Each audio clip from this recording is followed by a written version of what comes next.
Section 4.2a starts us off talking about experiments. So when we being broken up into, I think, 5 different sections.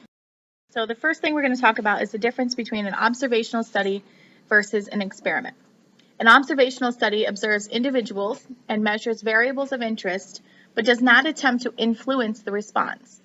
An experiment deliberately imposes some treatment onto individuals to measure their response. When our goal is to understand cause and effect, experiments are the only source of fully convincing data. The distinction between observational study and experiment is one of the most important in statistics. So every time that we are given a problem, we have to ask ourselves, is this an observational study or is this actually an experiment? And an experiment, remember, is always going to have something done to the individuals and then we're going to observe what happens, their response. Observational studies of the effect of an explanatory variable on a response variable often fail because of confounding between the explanatory variable and one or more other variables. Well-designed experiments take steps to prevent confounding. So confounding occurs when 2 variables are associated in such a way that their effects on a response variable cannot be distinguished from each other.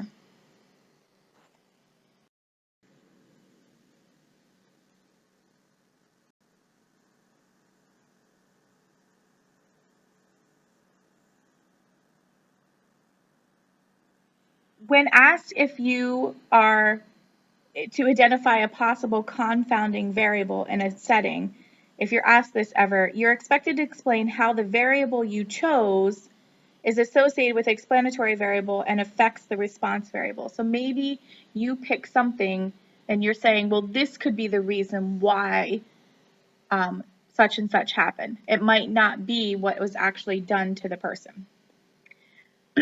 So for the language of experiments, an experiment is a statistical study in which we actually do something, a treatment, to people, animals, or objects, the experimental units, to observe the response. So here's the basic vocabulary of experiments. So a treatment, a specific condition applied to the individuals in an experiment. If an experiment has several explanatory variables, a treatment is a combination of specific values of these variables. The experimental units are the smallest collection of individuals to which treatments are applied. When units are human, they are often called subjects. What I'd like you to do now is, I don't know, never mind.